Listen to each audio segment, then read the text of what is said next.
Okay, if we are going to podcast today, then you cannot be in that Why? I'm relaxed. posture. No, I'm relaxed.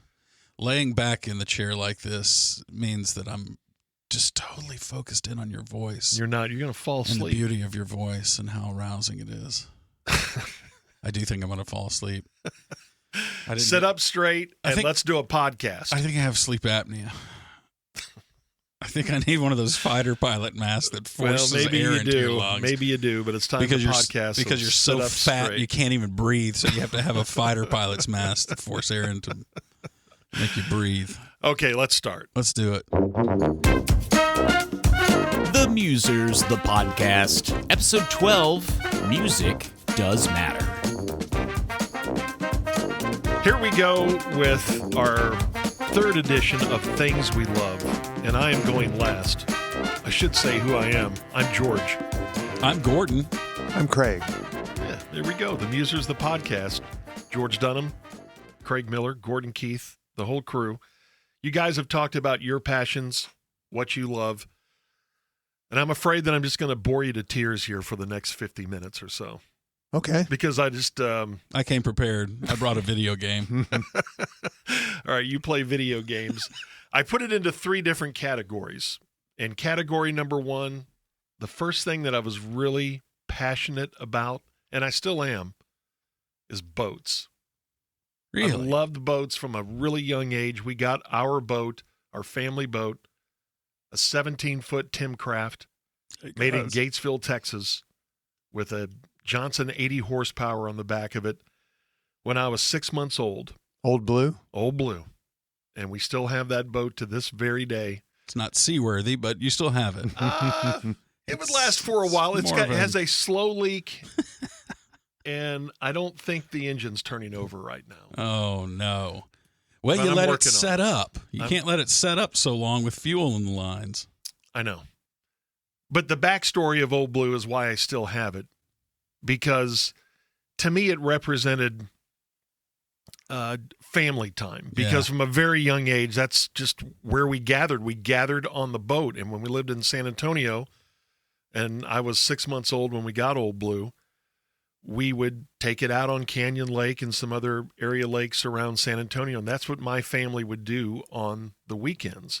And the first memory that I have was the day we moved from San Antonio when I was 3 years old. And I was just consumed. I remember it like it was yesterday, looking back at Old Blue, and it had the cover on it, and it had all sorts of like furniture in it. And we went through rainstorms, and I was just so concerned because we were driving from San Antonio to Minnesota, and all I could do was just stare at the boat, face backwards and stare at that boat. And yeah, I was just worried about Old Blue. How could Old Blue go? We didn't even call it Old Blue back then, but how could it make the trip of 2,000 miles or whatever we were about to take? What kind of vehicle was towing this thing? That was the old Buick Electra that was towing You were that. towing it with a car, Mm-hmm. Yeah. and you had 5 kids and 2 adults in the car? My dad was already in Minneapolis, and that was the other reason that I was maybe nervous. My oldest brother, Tad, was driving, and so was the 5 kids and my mom. Mm-hmm. So it seemed like we didn't have our captain there with my dad not there. And I remember looking back and just being really worried about how are we going to make it all this way. And then when we moved up north, we just didn't get to use Old Blue as much because your boating time in Minnesota lasts from about May until September. And in Texas, you can boat year-round pretty much. But in Minnesota, you have 10,000 lakes to choose from. You have 10,000 lakes to choose from, and we did take it out quite a bit. A made-up stat, I think, about Minnesota. It may be. But we did take it out on a lot of lakes. And again, that family tradition would continue. That's where we would gather together. And by then, I had siblings that were going off to college. And so those boat trips became extra special. We would spend a week somewhere, like at Detroit Lakes or Green Lake in Wisconsin. And my whole family would be there. And my brother would be back from college. And my sister, who was going to Iowa State at the time, would be back. And those were just the best memories of my childhood, was a week somewhere fishing with my dad, watching my brothers and sisters ski. I was too young to get out there in ski, but I started at a pretty young age, I guess 7 or so, when I started getting behind the boat and trying to ski. But it was just, that was my magic. And from that very time, I constructed had a tricycle in Minnesota. I took my dad's pull cart that he used for golf and put a leaf basket on that. That was my boat. And that's why I think to this day I can still back a trailer as good as anybody, because I started at a very young age. Learning the mechanics of backing up a trailer. You go left and it goes right, that whole thing. It's very confusing. Did your dad have a truck, or did he always put the boat into the lake with the Electra? With the Electra. Really? It was a big car, and it pulled the boat pretty well. Okay. And he always said, this boat pulls so well. It's well balanced on the trailer. That was always one of the copy points about. So I'm shocked that this boat stayed in your family this long. I didn't think boats did that. Or I'm sure Probably boats stay in don't. families longer than cars, right? Or no? I would say that, yeah. Most people, and then, unless you really get tired after it a couple of years and you're tired of messing with it and you sell it. What's the old saying about boats? That's The best day is when you buy it, and the second best. No, the best day is when you the buy, second best day is when you buy a boat, and the best day is when you sell it. Sell it, yeah. Every I've day. heard that, and I totally disagree because I have not been able to part with this boat since I was 6 months old, and now I'm 60 years old now. And then the Tale of Old Blue, we moved to Chicago, and at that point we didn't use it nearly as much because we didn't have as many lakes around us. Lake Michigan, which Old Blue did go out on. It made my mom really nervous because Seems a we'd be little going in dangerous. some big waves. Yeah, it's but- like going on the ocean. Well, my dad always said it had a deep V hull so it could handle those waves. And I was right at the front of that boat hanging on, and I thought it was the greatest thing ever. And we made several attempts to catch lake trout out of Lake Michigan. I don't think it ever worked. My dad and I would fish a lot of times and not catch anything, but that was okay because it was just great father-son time fishing on the boat. But then when we moved back to Texas, that's when Old Blue and I really became close because my dad would drop my friends and I off at the lake. I'd back it in because his back started giving him trouble. And we would stay out on Lake LBJ at least once or twice a week all day long. That's great. In Old Blue, skiing, driving over, and this would make me as a parent so nervous now, but we would jump off cliffs on the other side of the lake, and that was my Not in the freedom. boat. No, you jump. Climb out. We'd put Dukes the of boat on Hazzard. we'd put the boat on a sandbar and then swim to the shore. And I checked it out for everybody. I swam down 20 feet. And I said, "Yeah, it's plenty deep here. I think we're good." It was just crazy that we did that. There could have been a like there's not a submerged boulder tree, right next to a it. boulder or Yeah, something. you don't know. Yeah, that was crazy. But yeah, just endless summers on that boat. And again, when my brothers and sisters would come in town, well, a lot of times, hey, you want to try to ski again? You hadn't skied since you were in high school or you're in college. And they could until, they were well into adulthood and started having kids. And then when we moved to Dallas, Old Blue stayed in the resort in Horseshoe Bay, so it only get used 2 or 3 times a year, and then maybe once a year. So wait, it was down there. Was anybody living down there with it? Or No, it y'all was just in rented storage. a slip. Yeah, it was or in storage. Yeah, Okay. it was in dry storage. But when we would go down there, in fact, one time at training camp when it was in Austin with the Dallas Cowboys, I told you guys, hey, my parents have a condominium. They have a boat. Let's go up there one weekend. And Gordon was protesting the whole time. I don't know. That sounds dumb. I don't know if I want to do that. But we did it, and we had fun, didn't we? We went out with Old Blue. We had dumb fun, though. See, he's still that way. But, yeah, you guys got to go out on Old Blue. And then my kids did, and I thought that was really cool. And then as my parents got older, we just didn't have time for Old Blue. I didn't have time because I was working, and I didn't know. My wife and I didn't have a house with a garage to keep it, and so I stored it in my wife's uncle's barn for years, about 10 years after my parents got sick, and we didn't really go use Old Blue anymore. Which is great for a boat. It's terrible for a boat. It sat there, the Rodents all in it. Oh gosh, yeah. The motor froze up, the floor rotted out, and I didn't know this, but for my 40th birthday, behind the scenes, my wife had that boat towed to a boat dealership. They replaced the floor. They replaced the motor. They called it Pimp My Boat. They really got into it. They're like a 1965 Timcraft. I've never even heard of that boat. And for my 40th birthday party, we were out on the dock, and here comes Old Blue around the corner with my kids on it and a couple of my friends and my brothers. And it was just an awesome time. Yeah, it's incredible really cool. memory and an incredible gift. Yeah. That you paid for, but Yeah, I did. but the Dearly. thought, I mean, that was very, very incredibly sweet of her to think of Yeah. that and to execute that whole plan. So it's still around, and it's in a dry storage place again. And just like some of your old typewriters, guitars that you talked about, and you have an old car too that's Which is a Buick Electra Buick Electra, yeah. that I need to get rid of. Yeah, you can't part with it. I keep saying, okay, I'm going to get it going. I'm going to get it running. I'm going to fix that leak, and I haven't done it yet, but I still have Old Blue. It's not our primary boat. Boating is something that I. Wait a second. This statement needs to be examined. That's something that I passed on to my kids. That was our place where we would spend time as a family, was at the lake, and it was wonderful as they grew up. Especially my youngest, he really grew up at the lake and learning how to wakeboard and then learning how to surf. And yeah, so lake's still a big part of our family get-togethers. And now my grandkids are saying, can we go see Old Blue?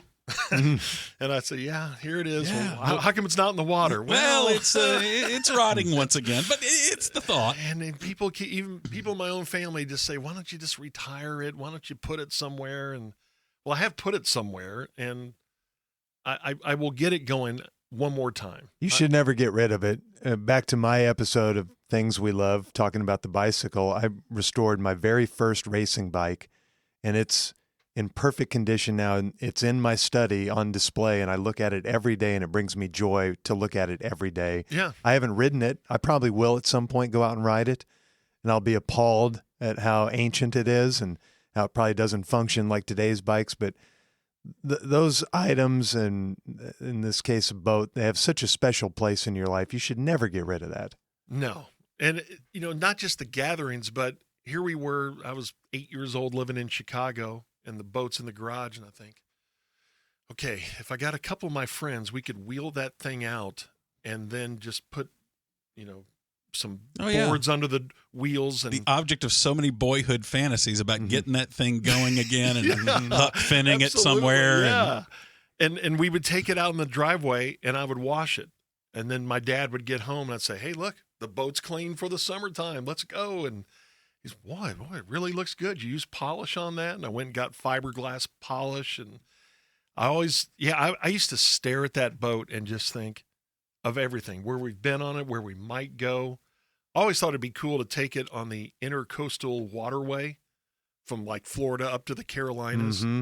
Maybe that's what I'll do. I'll get it fixed up and take that trip, maybe with a couple of my kids, and we'll take one big ride in Old Blue. That also is the boat that you've designated for your Viking funeral Yes. too, isn't it? Yeah, that was my brother's idea for a business, that instead of just the traditional funeral, that we would get old boats, and we would bury you not at sea, probably in area lake, and we'd get an archer who had a flaming arrow, and it would light the whole thing up. It'd be great. Environmentally, I don't know. You would burn right there on the funeral pyre on the middle of a boat in Lake Texoma. Yeah. I'm not But sure what the that's- permits you need for that. But I don't think It's like cremation. It's a different form Yeah. of cremation. Yeah, it's just a different form. I think it's a lot more fun for the family. But didn't you also have the idea that you wanted to load it up with high horsepower engines and then just point it towards the dam with your body on it? That's what I've told my family. Yeah, you just aim me at the dam and put the throttle down. Yes. And and just then watch the explosion.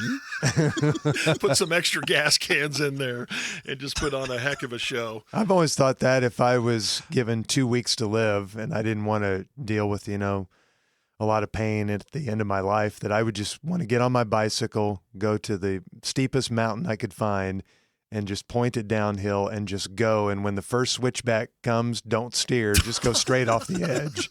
and I die on my bike.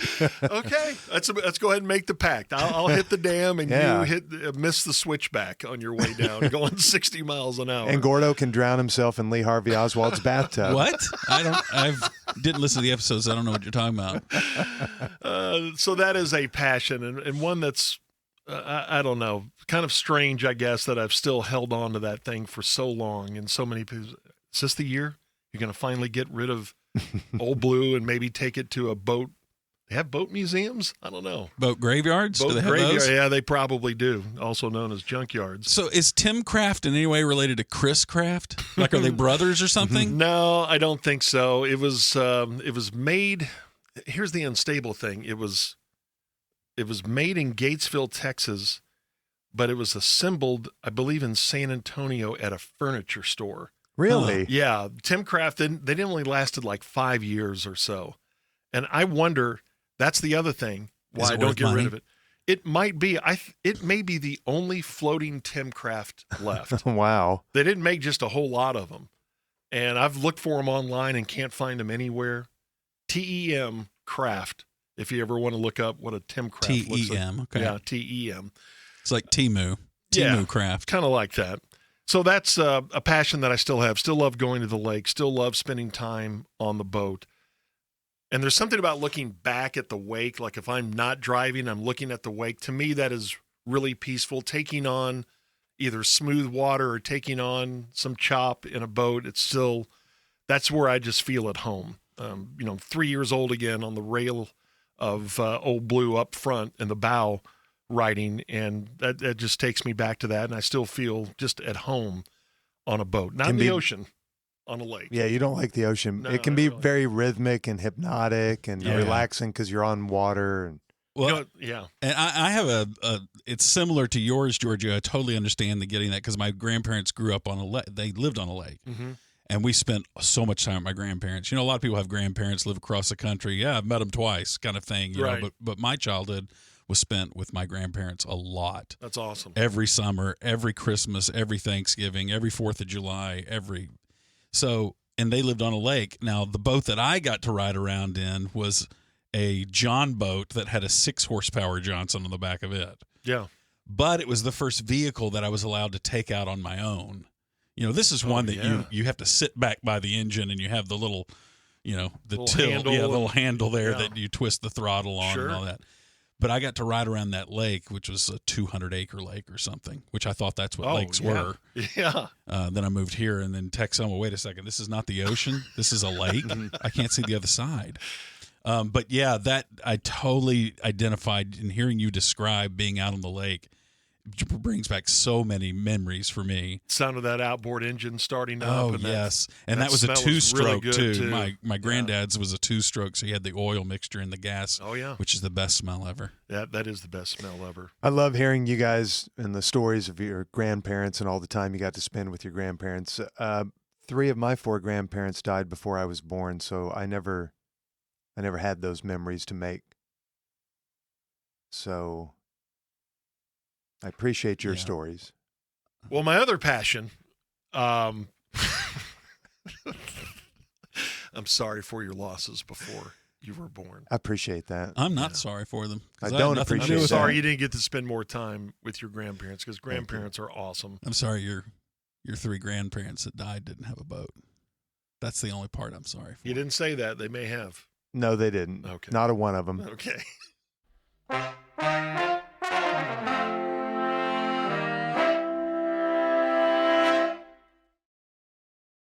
My other one, maybe kind of obvious, is sports. I still have a passion for sports, and there's so many different offshoots from it. My own experience in competing, which did start in swimming. We knew that. And I actually brought in something for show and tell that we can give to Boy. Peter to send out. He's such a former athlete that can't let go of his glory days. Well, this was when I was 7 years old, and all my brothers and sisters, I'm the youngest of 5, they were all swimmers and really good swimmers. Really 4 of them, to some degree, swam when they were in college, but they were all in competitive swimming growing up. And I was a little behind because most of them had gone off to college and no one was around to teach me how to swim, all the different strokes, backstroke and breaststroke and butterfly and free. And my brother, who was really a good swimmer, Rick, came home one summer, and we had a swim club right behind us in Chicago, and he was going to be an assistant coach on the team. And so I wanted to be on the team. And I'd go to work out, I wasn't very good, and he didn't have much time to spend with me. But he taught me how to swim butterfly. With one exception, he didn't teach me how to breathe, to take a breath, to put your head up, and then, bring your hands over. So it came time for a meet, and I told him, I said, I think I'm ready to swim. He said, "You're not ready to swim." I said, "No, I think I am." And I said, "But I don't want to get disqualified by stepping on the bottom, because I don't think I can make it 25 yards, one lap of the pool without stepping on the bottom." And he said, "Well, okay, then don't swim." "But I want to swim." He said, "Okay, well, you're going to have to figure it out." So I remember standing on the side of the pool, getting ready for my race, and I'm one of 6 swimmers, 7 years old. Swimmers take your mark. And my thought was, I just won't breathe. I'll just do a no breather and just go all the way down. And the story goes that about halfway down, I had the lead because I actually had a pretty good butterfly. But then it came to, okay, I've got to take a breath.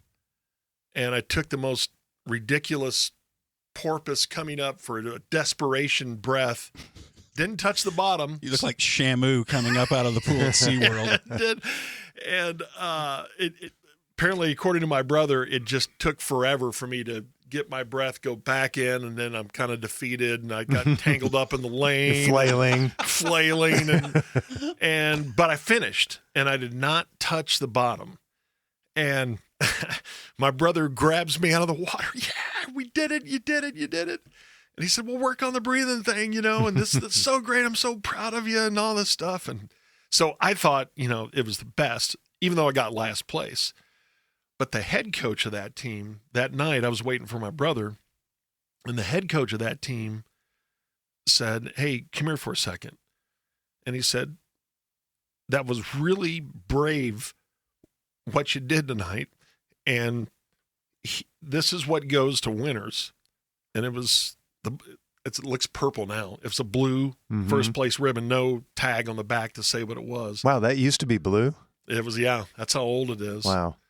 And so after that, I took that as confirmation of I can do this. And I ran home, showed my parents and everything, but I didn't show anyone else this ribbon because I didn't win anything. I didn't do anything that was really, significant outside of what it meant to me. And the rest of the time when I was swimming in the summer, Trident Conference, Fairwind Swim Club, I dominated. I became a good swimmer for my age group, and especially in the summertime because I really liked swimming for Fairwind. B.R. Ryle in the winter wasn't as much fun. It was kind of a labor, but I've hung on to this ribbon. All my other first place ribbons and trophies, I threw them away, but I kept that because it really taught me a powerful lesson of you tried. You stepped out, scared to death. Those swim meets, they would have 200 people. It might as well have been 200,000 people. They were nationally televised, weren't they? You felt like it was. You felt like, oh my God, everybody in the world is watching right now. And finished. And that's great that coach did that for you. Yeah. And that's saying about, well, you don't give ribbons to everyone. Well, you know what? Maybe sometime you should, because here 50 some odd years later, I still have that and I've kept it all these times of, okay, this is going to be tough. You're going to have to work through this. And I've looked down at that ribbon. But he gave it to you not as, hey, you did win first place. He gave it to you as, this is what you win when you win first place, and this is what you're going for. Yeah. And I have faith that you're going to get one of these. And he appreciated it. He said, no one out there gave a better effort than you did. Yeah. And this is a ribbon for that effort. And you take that and you work with it. And by the next summer, I was winning blue ribbons and red ribbons. And yeah, it was a really cool moment. And do you still swim competitively? No. Oh. I don't. I still swim, and I still like the water. The water feels great to me. But it's weird. I like outdoor swimming. My brother and I sometimes will go to a facility and we'll work out together, and he still swims laps, and I'm kind of barely making it through.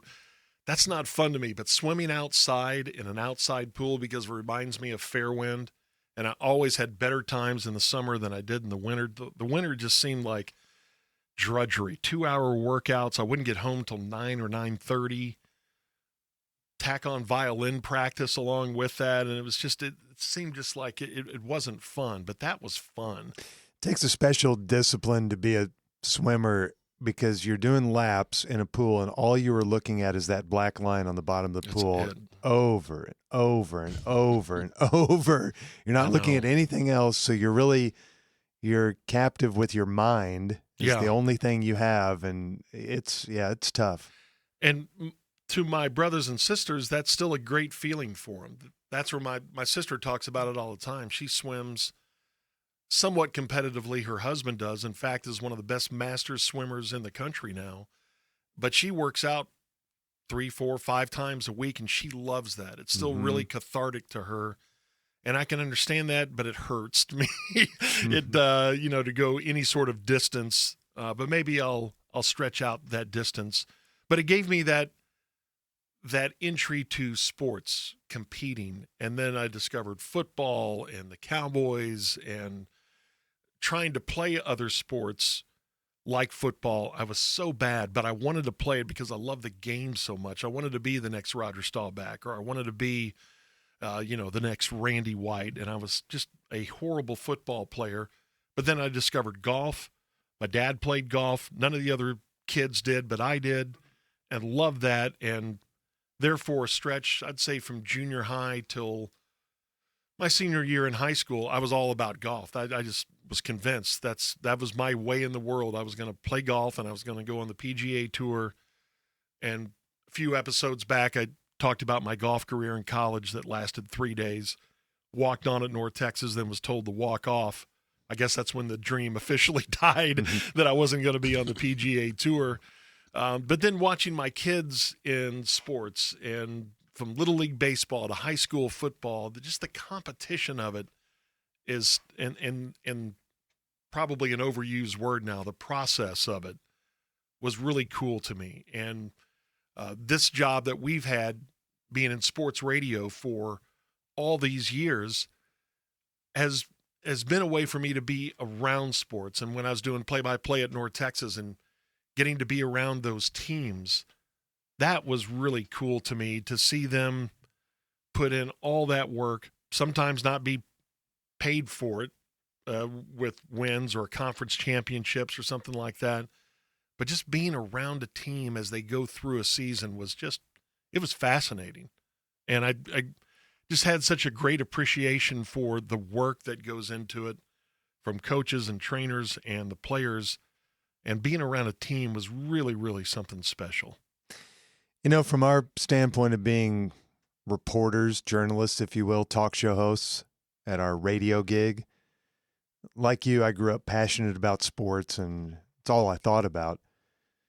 Has the job taken that love away from you in sports a little bit? In that I've found that with me over the years, you're so analytically looking at these games. You're not really looking at them from a fan's perspective anymore. You're thinking, okay, tomorrow on our radio show, how am I going to break down this defensive performance? What am I going to say about this athlete who lost his mind?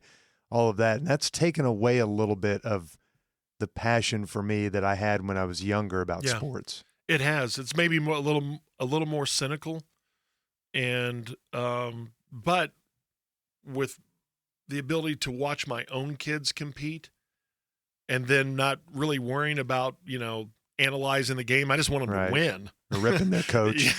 or doing that. Or my son who's still coaching, I'll probably think, oh man, they should have done that, or they should have done that. But it's turned me back into a sports fan of, man, I hope they win. Yeah. I hope he does well. And I that was my advice to him when I was coaching in baseball, or if it was basketball, or my oldest son who played golf and was really good. sometimes that's what I would tell him. Well, what advice do you have? Compete. You have the ability to compete. That's what's so great about sports. It's not scripted. You don't know how it's going to turn out. And in terms of golf, you may have the round of your life today, but you may struggle and you may have to somehow come back. And I remember one of his rounds when he was in high school. He had really bad luck in the first couple of holes, and he started off 5 over. Sounds like me. In the first 2 holes. Yeah, one of my rounds too. But I was so proud of him because he came back and he's going into 16, now 1 under par. And he had these coaches watching him because, man, look at this kid hit it. And it was at regionals. And I never made it to regionals as a high school golfer. And then it kind of fell apart for him in the final couple of holes. But I just remember thinking, all these years I've told you just to get out there and compete. And that's one of the greatest examples of competing I've ever seen. You were 5 over after 2. You're gone. Yeah. You're not going to help your team, but you came back and you put up a good score that they took that day, and it was a very respectable score. So, yeah, it has taken away some of the joy being in the business that we are in sports talk radio, but I still love the competition. I still love the games. I still love the stories, the undrafted free agent, the walk-on who makes it as a starting quarterback. That stuff to me is still awesome. It still drives me. It still gives me a passion for what we do. Of sometimes it's not a, hey, they're not this, they're not this. It's sometimes we come in and talk about, could you believe that game last night? They were down to their last strike and they came back and somehow won that thing. That still drives me every day to do our show. Yeah, I still see that boyish enthusiasm in you as a fan. Certainly of the That's good. three of us, you still get the most, man, I believe. What if? Yeah, what if? This could be their It could year. happen.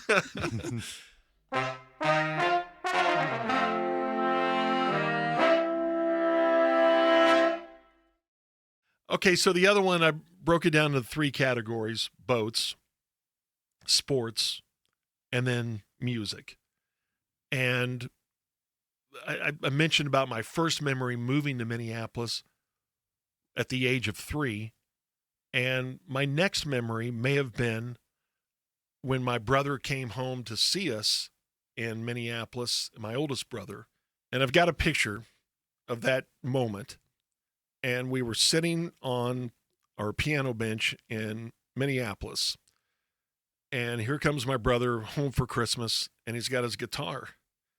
And he played a Buck Owens song, Truck Driving Man. And I said, play that again. And I remember sitting right next to him, and there's a picture of us that I still have to this day. And a whole world just opened up to me of, wow, that is amazing. How does he know? Who came up with that song? How does my brother know it? And what he was doing in that guitar, that was just incredible. And I think I was 4. I don't remember this, but apparently that same brother, he was in a band in high school, and they would practice at our house before my dad got home from work. Very important, because my dad thought rock and roll was going to be the end of this world.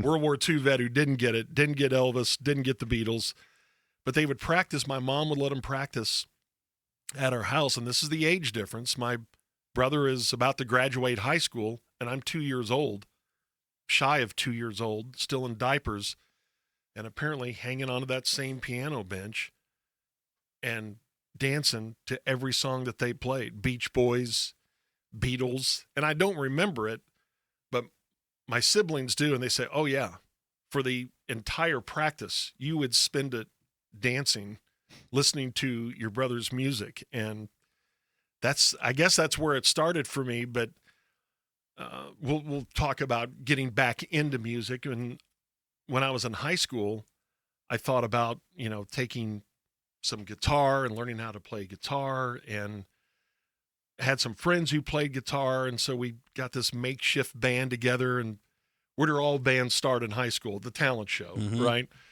And so that was at the time where the Stones were doing this tour, and a video that always played on MTV was them doing Going to a Go-Go, the old Smokey Robinson song. And so we tried out and made it. And if you could get through a song, kind of like I was so impressed with my brother getting through a song when I was 4, for some reason among your high school classmates, if you could get through a song, you were a rock and roll god. You were legit. How do you do that? How do you know that Kiss song, or how do you know that Beatles song, or in this case, Rolling Stones? And the place just went crazy. This is your high This school is at senior my year? This was my senior year, yeah. We tried out my junior year and didn't make it because we were a little too loud and a little too metal. We tried out with Judas Priest. Oh, you did. When I was a junior, we didn't make it. But And this was the band Pegasus, I believe. yes, Pegasus, that didn't last too long. I have a picture of the band Pegasus. Do you really? I don't know how I ended up with it, but it's a picture of you up there, and you're wearing a sleeveless white shirt. Yeah. And I think like a red bandana was somewhere on your body, and you're wearing like tan, tight pants. And I was impersonating Mick Jagger. Yeah. And I was really skinny back then. Yeah, I you could were really, like a beanpole. I was just a beanpole, and I could pull it off. And the place just went nuts. And I remember just thinking, this is the greatest feeling I've ever had. I've never been a part of something like this. At orchestra concerts we play, people barely applaud. But now people that I care about what their opinion is of me are just going absolutely crazy out there. It's intoxicating. Yeah. And I thought, okay, I'm going to be in a band. And then I thought, there's no way. My parents would disown me if all I did was rock music and I was in a band. And I think back at that, and I've heard since, my sister was at this performance that night, sitting next to my parents, and she told me recently, I said, gosh, Mom and Dad must have just been, I bet my dad couldn't even watch. And she said, no. They thought it was great. Mm-hmm. And I wish I would have known that then. Yeah. Because I would have. Because then you could have been a rock and roller. Could have been a rock and roll star. I was going to say, as much as they wanted you and all of you kids to get into music, I would think they would have supported that. You know, he never said, whatever you do, don't get in a rock band. You just assumed it. I just Yeah. assumed it. And I just thought, boy, Dad's not going to like this. But apparently they got a real kick out of it. And it wasn't that hard driving a song. It's an old song. Going to a Go-Go came out in the late 50s or early 60s. So I think my dad kind of went, okay, this is all right, you know, and that's my son Yeah. up there. And Is yeah, that he had that videotape of reaction. this performance? I think there is. Oh, man. wow. And I haven't seen it in 20 years. We gotta track it. And I down. remember when I saw it 20 years ago, I went, oh my God, we were horrible. Yeah, it's so much worse than you remember it. Because we were not all in the same PA system. I was Right. singing over the auditorium PA. Then there was And a the bass guitar amp and amps are not mic'd. They just Right. That's the amps are what's providing that sound.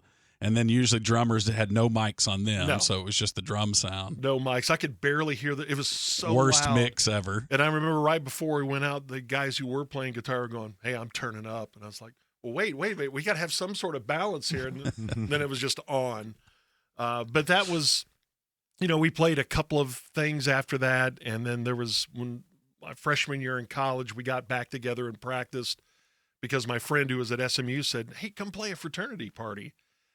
But we got together and realized, how long do we have to play? Because I don't think we can do more than 5 or 6 songs. This better be a really short party. Yeah, And you then- have 2 sets and they're an hour and a half each. Right.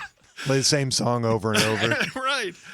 So I let that go. And, you know, I've always loved music, and Craig and I've really bonded over U2 over the years. And music was always a big part of when we were in college. We had albums and we'd listen to albums, and, you know, I've always loved that. But then I became a young father, and even playing guitar on the side or violin, I didn't pick it up for years and years. And then after my parents passed, if you fast forward another 20 years or so, I'm now in my 40s. I just thought about, man, I haven't played my guitar in a long time. So I picked it up and started playing. And then this epiphany happened where I saw Lou Holtz, of all people, talk about one of the times he was fired. This isn't a dream? You saw No, Lou no, I Holtz? saw it on Okay. ESPN just one day, and he said, "Yeah, first time I got fired, I just wrote down a list of things I was going to do." And I said, okay, that's a pretty good idea. And I was in my 40s thinking, you only have so much time on this earth. So I wrote down things I want to do. And one of them was, I want to play music again. I want to play guitar again. I want to be in a band, even if it's for one more day, just one day. I want to do that. And I want to write music. And I want to record at least one song if I'm able to write something. I never knew Lou Holtz was behind this. Yeah. And I just wrote down another one of the things, and I cannot find this list anywhere. I wrote down like 10 things. If you had given me 1 million guesses, I would not have guessed that Lou Holtz Lou Holtz was your triggered your primary love musical for inspiration. music in your later life. Yeah, I love the Bird Dogs. It's really good. And and so I wrote down this list, and one of the things I wrote on that list was someday hold a grandchild. I wrote that down. I remember that. But I don't know where this list is. I've looked for it and can't find it. And the last one was never lose this list. Don't lose the list. Yes, Yeah. that's one of my goals is to never lose it. Next to last was never do a podcast. You've done Right. that. I don't know what that is exactly, but I'm not going to do one.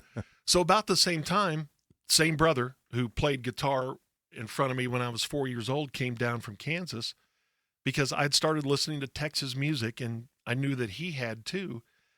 And he came down and he said, "Hey, let's go see Randy Rogers at Billy Bob's." And so we took my middle son, he was 16 at the time. And I remember being really excited, like I was going to my first concert all over again. I hadn't been to a concert in years, and I was with my brother, had never been to a concert with my brother. And he was excited, and he had a kind of a slow draw and said, "Yeah, maybe even tonight, old Blakey will get him a sip at Billy Bob's," you know. So and Blake's your son. Blake's my son, 16 years 16 old. years old, and we all got a kick out of that. And for all I know, he met up with some friends. He may have gotten his first sip that night at Billy Bob's.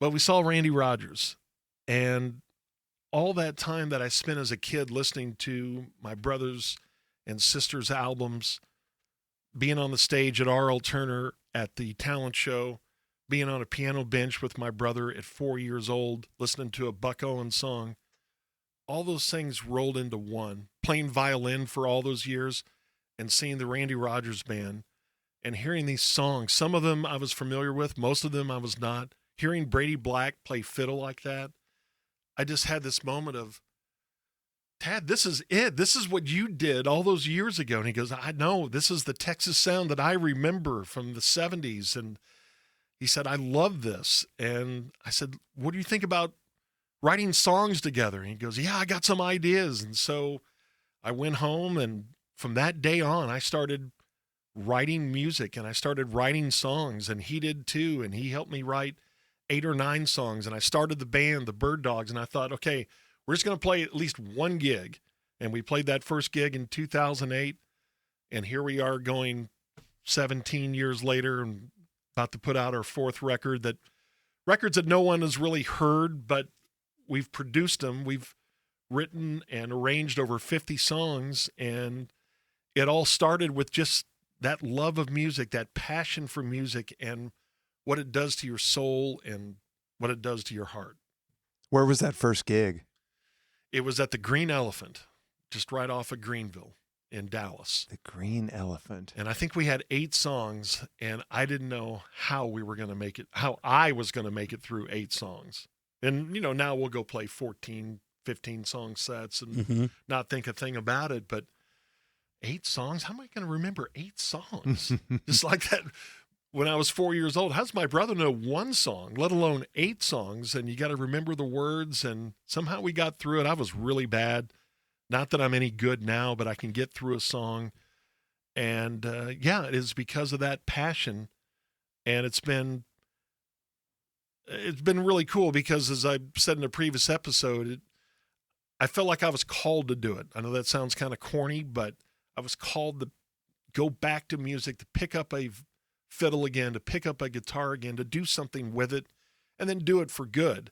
Not to sell out an arena, but to, you know, do it for the Senior Source of Greater Dallas, for Serve Denton, for the LV Project.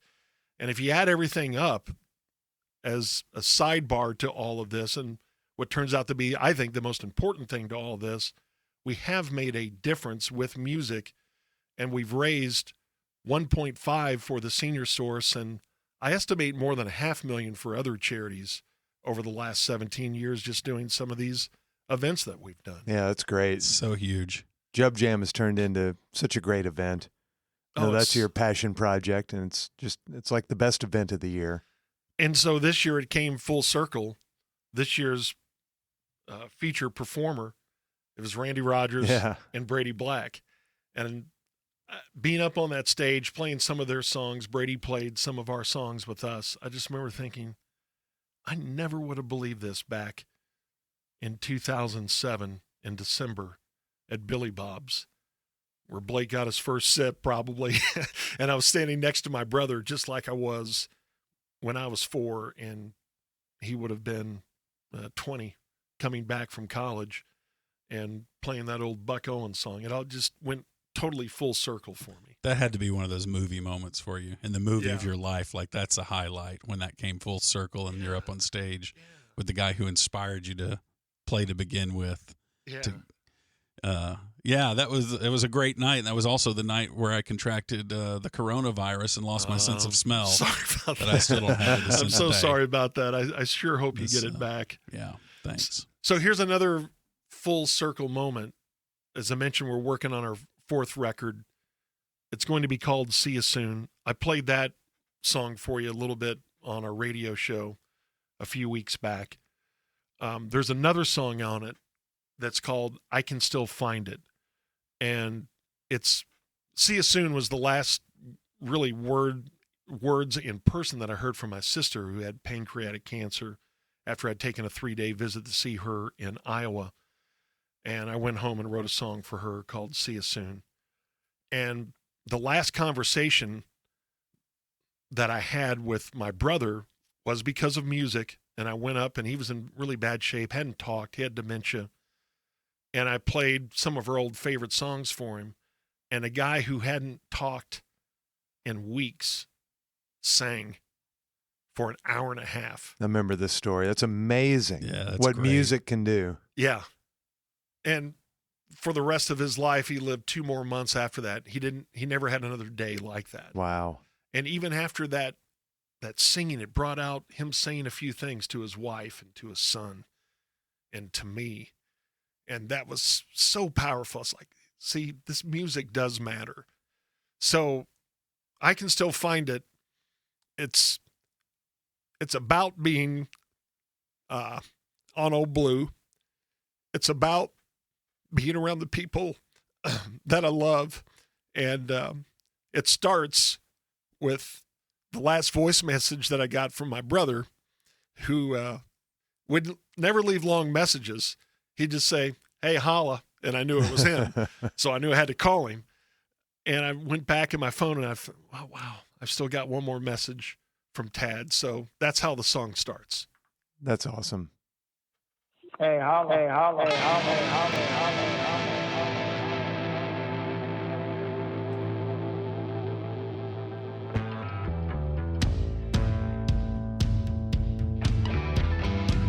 It's not very country.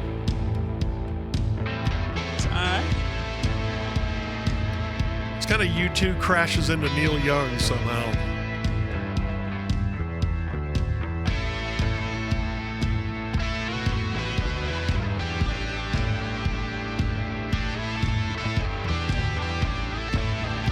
If we were reviewing this song on our radio show, we'd say, could we get to it already?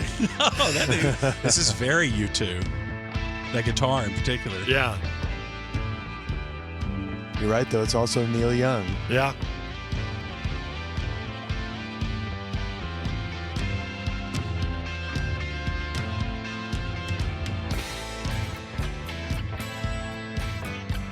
I like it. I'm very down in the mix here because I had a hard time with the rhythm. But You mean your guitar, or you're actually My singing guitar. here and I'm just not hearing it? Here comes singing here. Okay. We never thought about growing old. Yeah, back when we would listen to records like Van Gogh.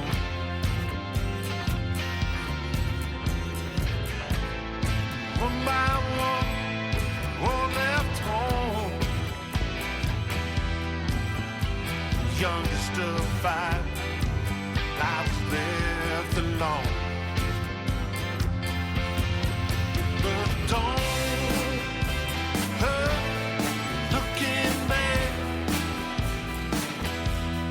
I can rewind it, be reminded.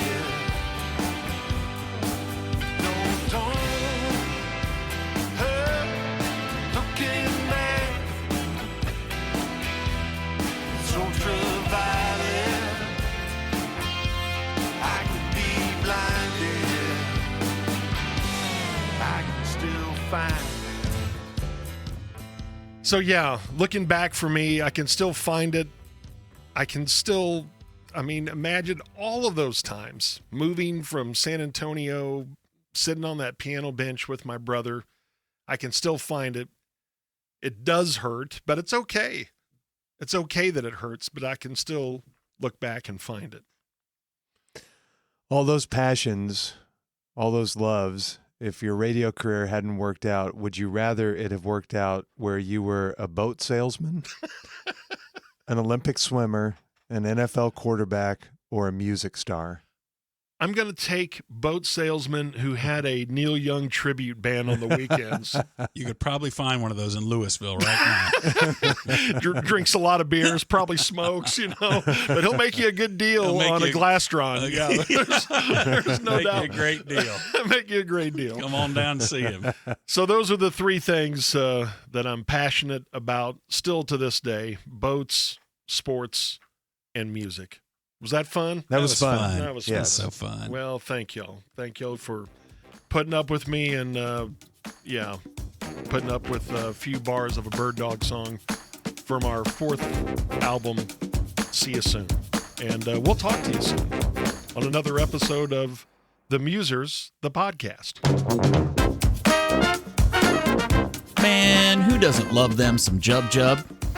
Don't forget, whatever you're listening to this on, follow or subscribe. That way you'll get every episode when it appears on Wednesday, and also the new upcoming Thursday Cowboys Weekly Special. You can also reach out to the Musers on email, themuserspod@gmail.com. The Musers, the podcast, is a Tired Head production.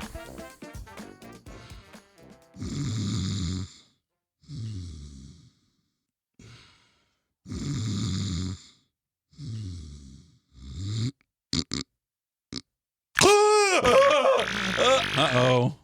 You okay, Gordon? That was you. Wasn't me. You sound like a cow.